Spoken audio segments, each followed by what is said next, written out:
On fait la modération et les présentations. Donc je vous présente Laure Simon, qui est néonatologue à Nantes et qui va nous parler des limites de saturation en néonatologie.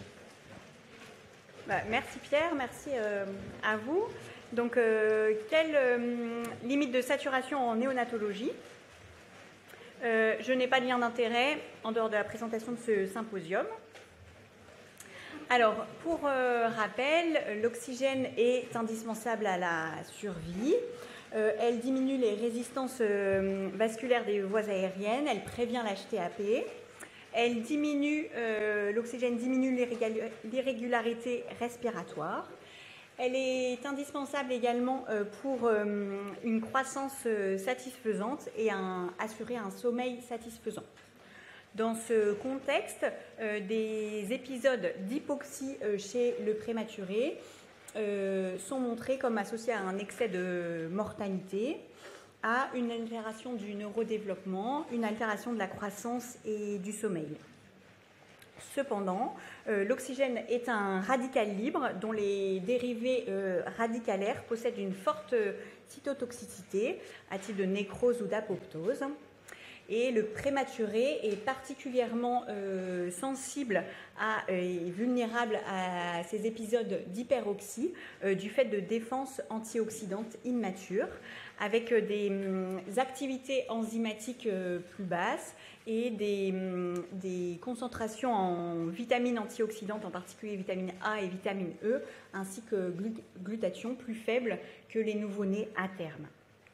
Dans ce contexte, les épisodes, les conséquences de l'hyperoxie sont chez le prématuré l'HTAP, la rétinopathie, une aggravation des lésions induites par la ventilation mécanique, une apoptose neuronale et une dégénérescence microvasculaire cérébrale. Un petit peu de physiologie, même si c'est des choses que vous connaissez très bien. L'apport suffisant d'oxygène ne dépend pas que de la saturation en oxygène, mais dépend également de l'affinité de l'hémoglobine pour l'oxygène, donc le type d'hémoglobine, du pH, de la capnie, de la température, de la concentration en 2,3 dPg qui régule le transport en oxygène, ainsi que du débit cardiaque. Un petit rappel. L'hypoxémie est la diminution de la quantité d'oxygène contenue dans le sang et l'hypoxie, la diminution d'oxygène dans les tissus. L'hypoxie peut être hypoxémique, mais également anémique ou circulatoire. Donc, préserver la qualité de l'oxygénation tissulaire ne se résume pas à choisir une cible de saturation, mais on en reparlera avec le topo de Pierre Bourgoin à la suite. Et donc la SPO2, la saturation percutanée en oxygène, peut être utilisée pour estimer la pression artérielle en oxygène, sauf dans ces circonstances où il existe une anémie, une intoxication au monoxyde de carbone, une méthhémoglobinémie, une hémoglobine anormale, une polyglobulie ou un bas débit cardiaque. Et donc ça c'est rappelé par le GRAP, le groupe de recherche sur les avancées en pneumopédiatrie, publié en 2012.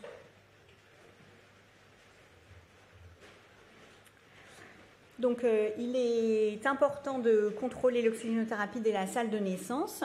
La SFN s'est positionnée avec des recommandations en 2016. Donc, quelles sont ces recommandations? Il est indiqué de s'approcher des saturations physiologiques dans les 10 premières minutes de vie. Pour rappel, ces objectifs sont rappelés ici, avec à 3 minutes de vie un objectif de saturation à 70%, à 5 minutes de vie un objectif à 80% et à 10 minutes de vie un objectif à 90% de SPO2. Il est important de titrer et de contrôler l'oxygénothérapie. Il est recommandé de ne pas dépasser 95% de SPO2 lorsque l'enfant est sous oxygène. Il rappelle l'objectif de saturation à 80% à 5 minutes, sinon il existe un risque accru de mortalité. Et donc les recommandations de l'ERC de l'INCOR de débuter la réanimation en salle de naissance à 30% d'oxygène chez le moins de 28 semaines, 21% chez le plus de 32 semaines et entre 21 et 30% chez l'enfant entre 28 et 31 semaines. Après la salle de naissance, pendant l'hospitalisation, il y a eu des grands essais randomisés rassemblés sous le nom de Néoprom chez des moins de 28 semaines. Donc les essais supportent aux États-Unis, Cote au Canada, Boost en Australie, Nouvelle-Zélande et Royaume-Uni. L'objectif de ces essais ont inclus plus de 5000 bébés de moins de 28 semaines.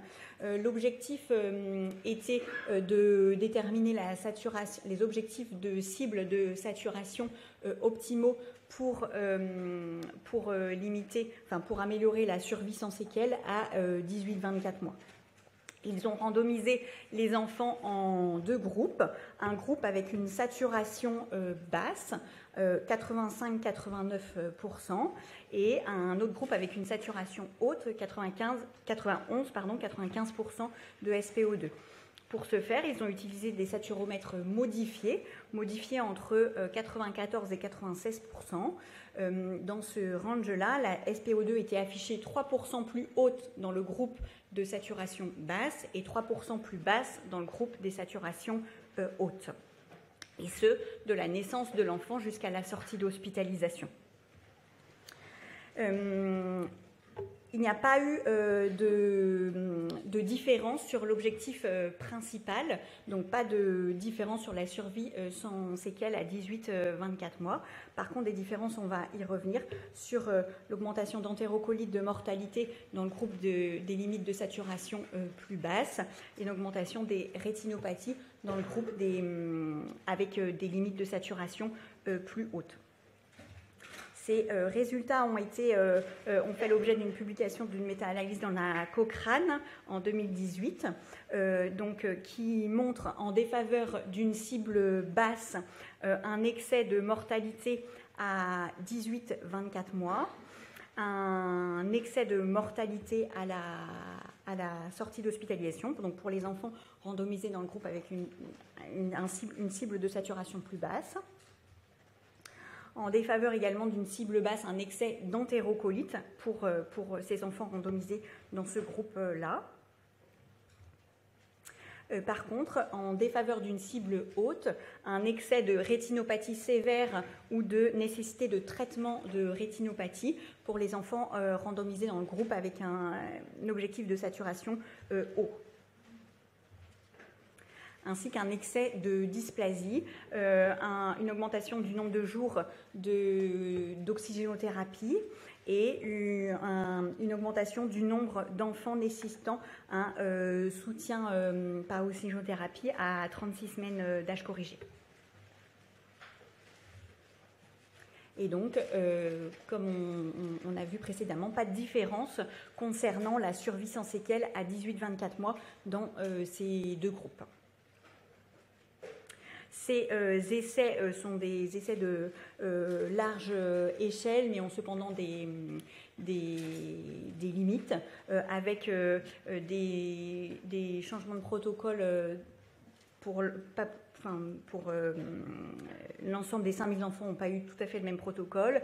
Des saturations observées dans le groupe des limitations de saturation basse, moins basses que ce qui était attendu en particulier. Donc, il y a eu des recommandations de la SFN qui indiquent en premier lieu que chaque service doit avoir un protocole pour la surveillance de l'oxygénothérapie et la gestion des alarmes. Le réglage des alarmes est important. Toute surveillance par oxymétrie de pouls impose d'activer et de régler correctement les alarmes. Les limites d'alarme ne devraient pas excéder de plus de 1 à 2% les cibles de saturation choisies.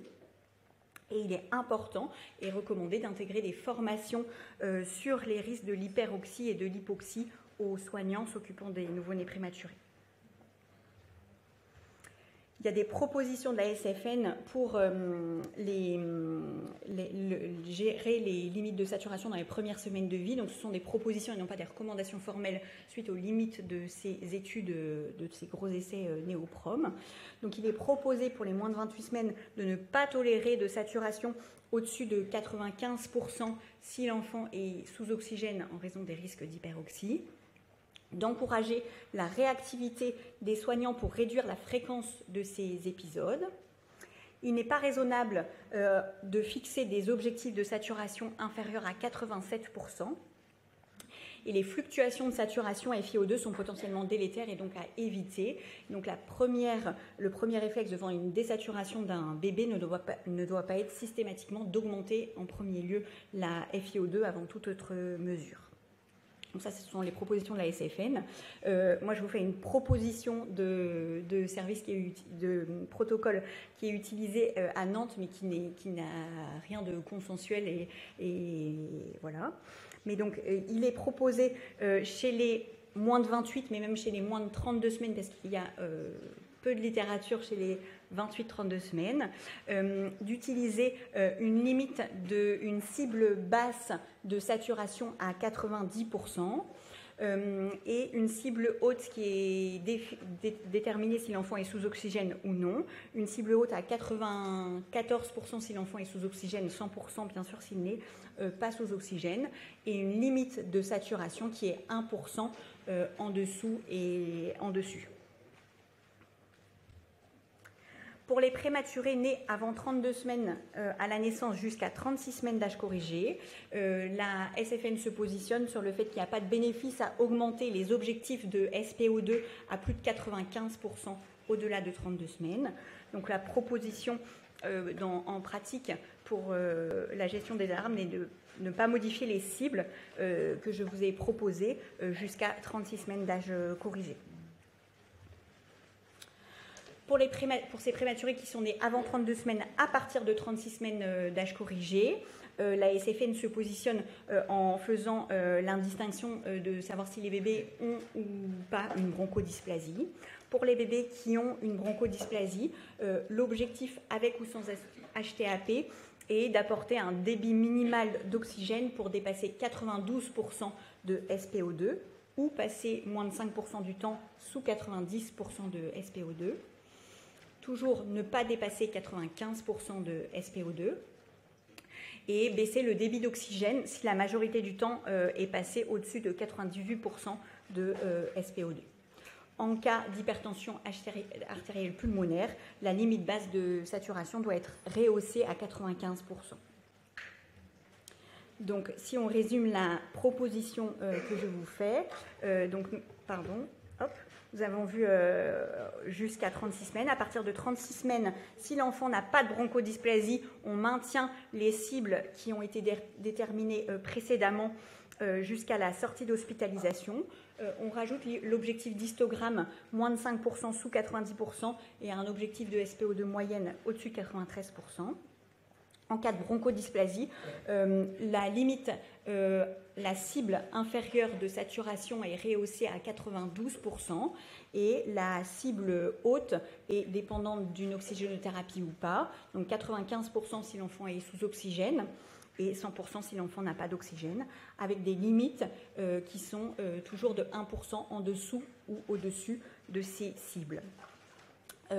On garde l'objectif d'histogramme moins de 5% sous 90%, une SPO2 moyenne au-dessus de 93%, moins de 50% du temps au-dessus de 98% pour limiter les hyperoxies.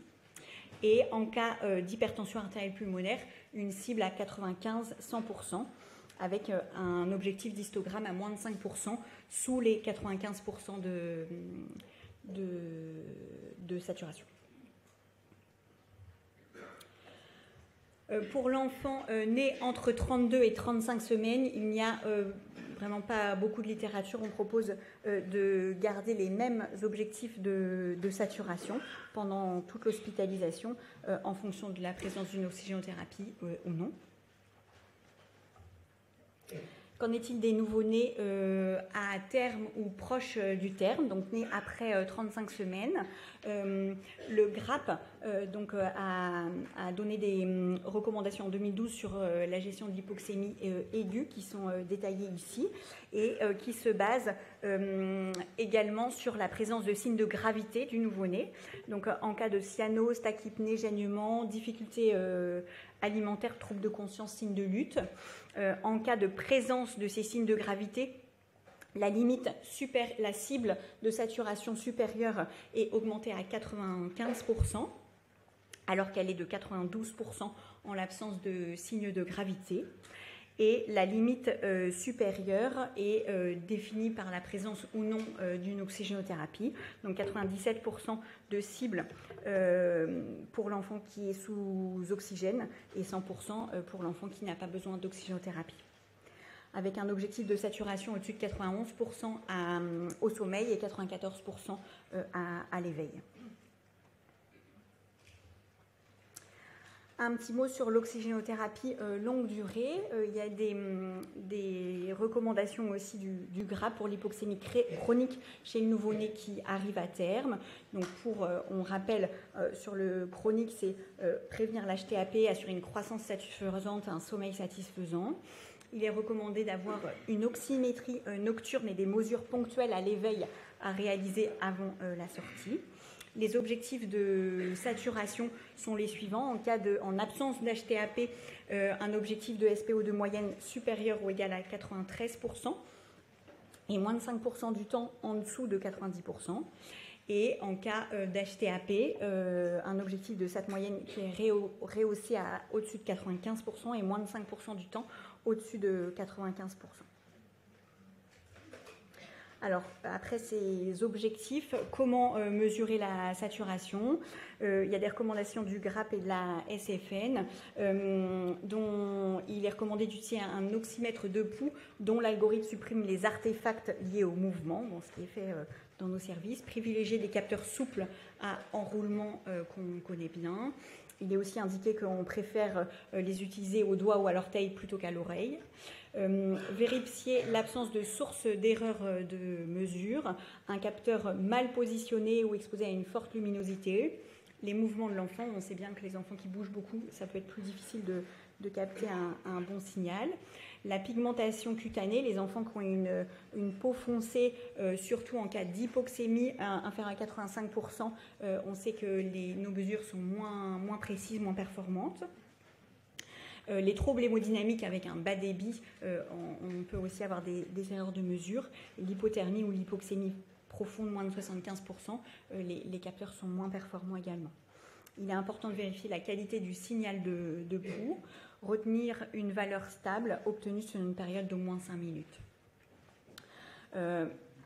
La SFN indique un temps de moyen-âge en 8 et 12 secondes et un délai de déclenchement d'alarme entre 5 et 8 secondes pour réduire les alarmes ne nécessitant pas d'intervention. Il était indiqué dans des sessions précédentes l'alarme fatigue pour limiter la fatigue des soignants et les alarmes qui ne nécessitent pas d'intervention, mais sans retarder la prise en charge des épisodes d'hypo ou d'hyperoxémie qui nécessitent une prise en charge. Les saturomètres en pratique, il y a deux principaux fabricants d'oxymètres en néonatologie. Il y a quelques différences concernant les oxymètres, en particulier sur l'efficacité et la précision pour les bébés de peau foncée, même si globalement ils sont efficaces tous les deux. Des différences modérées sur le temps pour avoir une saturation stable en salle de naissance. Il y a une technologie spécifique dans le capteur d'oxymétrie, mais il y a aussi une technologie dans le scope, et c'est important dans les services de savoir la concordance entre les scopes que vous utilisez et les capteurs d'oxymètre à choisir. Il y a aussi des données récentes dans la littérature sur des oxymètres sans fil qui semblent être efficaces chez les prématurés. Pour finir, un mot sur la titration automatisée de la FiO2. Il existe des systèmes de contrôle d'oxygène automatique par boucle fermée, dont l'objectif est d'ajuster la FiO2 en fonction de la saturation en temps réel. Il existe plusieurs algorithmes différents dans leur design, en particulier le PRICO par exemple. Une Cochrane a publié une méta-analyse en 2023 sur 13 études, incluant 330 nouveau-nés, dont les résultats sont les suivants. Ces systèmes de titration automatisée de la FiO2 augmentent le temps passé dans la cible choisie de saturation. Il n'y a pas de données pour l'instant concernant la mortalité intra-hospitalière. peu de données concernant le neurodéveloppement, pas ou peu d'effets concernant le risque de rétinopathie. Pour conclure, le fait de choisir des limites, enfin des cibles de saturation et des limites de saturation nécessite de faire un compromis entre les risques de l'hypoxie et les risques de l'hyperoxie. Il est indispensable d'avoir un protocole de service. Pour établir ce protocole de service, il faut savoir que la cible ne doit pas être trop étroite pour que ce soit réalisable. Des limites d'alarme n'excédant pas 1 à 2% la cible choisie. Une limite basse qui est recommandée au-dessus de 87%, une limite haute inférieure ou égale à 95%. Il est important de limiter au maximum les épisodes de saturation en dessous de 85%, autant que les épisodes de saturation au-dessus de 95%. Il est important de limiter les fluctuations de saturation et de FiO2. Et donc pour ce faire, de former les personnels soignants sur les risques de l'hypoxie et de l'hyperoxie des bébés prématurés. Voilà, je remercie Marion Pellerin et Géraldine Aprival qui ont remis à jour très récemment le protocole à Nantes, le Medtronic, et puis vous pour votre attention.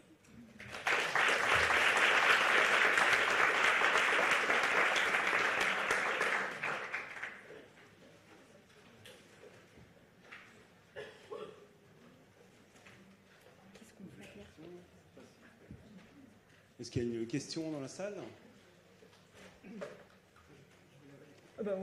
Ou je vous passe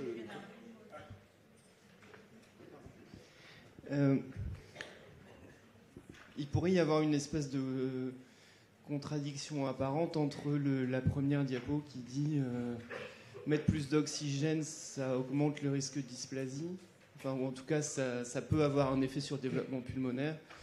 Et en même temps, dans la dysplasie bronchopulmonaire, on met plus d'oxygène pour obtenir une saturation plus haute. Et du coup, est-ce que ça, il y a des études qui ont regardé, est-ce que le fait de mettre une saturation plus haute, effectivement, ce que ça amène, et notamment sur l'hypertension pulmonaire, est-ce qu'effectivement, on a moins d'hypertension pulmonaire avec ces protocoles à saturation haute? En effet, je comprends très bien votre question. J'ai pas vu d'études spécifiques. Enfin, c'est vrai que pour limiter l'HTAP, on augmente la cible. J'ai pas vu d'études dans ce sens. On le fait. Pas sûr que ça marche. Non, après c'est dans les recommandations du grade de la SFN, mais j'ai pas vu d'études récentes là-dessus.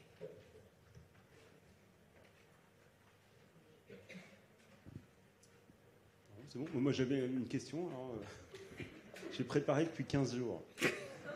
Vas-y, Pierre. Parce que j'ai passé le NLS. Et j'étais surpris d'oublier à chaque fois, de mettre à 100% des FiO2. Au bout de 1 minute 30, on évalue le bébé, on fait les 5 insufflations. À 21, surtout pas au-dessus. Et après, quand ça ne marche pas, il faut être à 100%, surtout pas en dessous. Alors, je trouve ça un peu rigolo et bon, je ne sais pas si tu as un commentaire là-dessus. Non, mais je me suis fait la même remarque en refaisant la bibliothèque. Non, mais je suis d'accord, c'est assez contradictoire avec le fait qu'il faut titrer. Et dans les recommandations, en effet, pour améliorer l'adaptation à la naissance, c'est des recommandations, mais c'est vrai que je suis complètement d'accord, c'est un peu contradictoire avec le fait de titrer. Bon, on applique les recommandations. En tout cas, je pense qu'en pratique, ce qui est important, c'est qu'une fois que l'enfant a récupéré une saturation, il faut vraiment vite rebaisser pour dès qu'on est au-dessus de 95, on baisse. Et en pratique, c'est vrai qu'on baisse rapidement et en quelques minutes, on peut être redescendu très très bas.